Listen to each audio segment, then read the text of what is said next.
বন্ধুরা, পপি ওয়ার্স চ্যানেলে নতুন একটি ভিডিও নিয়ে আপনাদের সামনে হাজির হয়েছি। দেখুন, আমি রুই মাছ বড়ি দিয়ে ঝোল কিভাবে করলাম সেটাই আপনাদের সামনে দেখাবো। দেখুন, একটি বাটিতে আমি টমেটো আর কাঁচামরিচ কেটে নিয়েছি, আর এক জায়গায় পেঁয়াজ কুচি করে নিয়েছি, আর এক জায়গায় হলুদ, লবণ ও জিরার গুঁড়া, আর এক পাত্রে আদা রসুন আর সরিষার পেস্ট, 4টে পটল নিয়েছি, একটা আলু আর 6টা বড়ি আর 4 পিস রুই মাছ।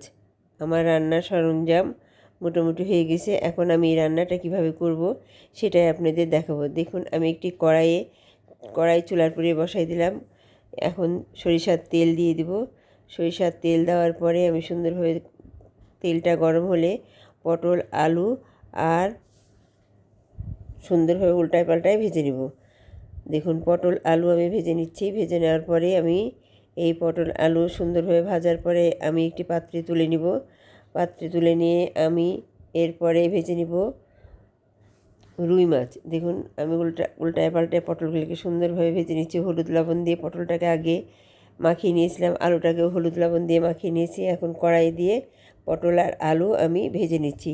বন্ধুরা, পপি ওয়ার্স চ্যানেলে সবাইকে আবারও আন্তরিক শুভেচ্ছা জানিয়ে আমার ভিডিও দেখার জন্য অনেক অনেক ধন্যবাদ জানাচ্ছি। দেখুন, আজকে আমি রুই মাছ বড়ি দিয়ে পটল আর আলু দিয়ে কীভাবে ঝোল করছি সেটাই আপনাদের দেখাবো। সহজ পদ্ধতিতে এই রান্নাটা সহজভাবে হয়ে যাবে। দেখুন, পটল আর আলু আমার ভাজা হয়ে গেছে। এখন আমি 4 পিস রুই মাছ ভেজে নেব। রুই মাছ ভাজা হয়ে গেলেই আমি উল্টায় পাল্টায় সুন্দর করে মাছটাকে ভেজে নেব।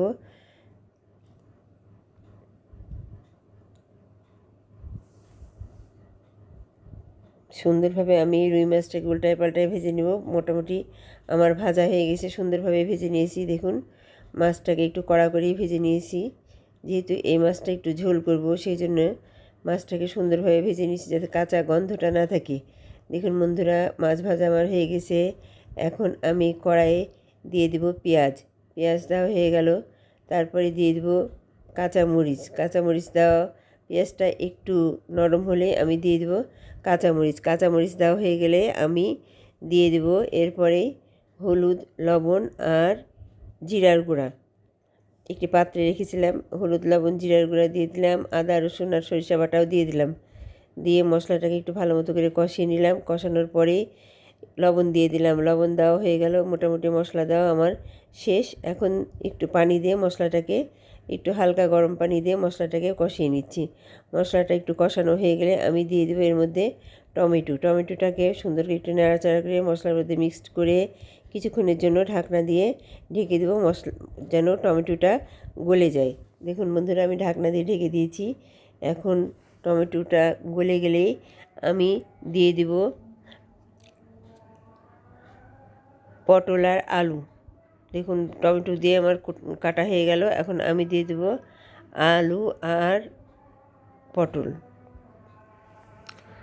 দেওয়া হয়ে গেল। আমি এখন গরম পানি দিয়ে কিছুক্ষণের জন্য ঢাকনা দিয়ে ঢেকে দেবো। পটল দেওয়ার পরে পানিটা একটু ফুটে আসলে আমি এর মধ্যে দিয়ে দেব বড়ি। 6টা বড়ি আমি আগেই শুকনো খোলায় ভেজে রেখেছিলাম, বড়িগুলো দিয়ে দিলাম। মোটামুটি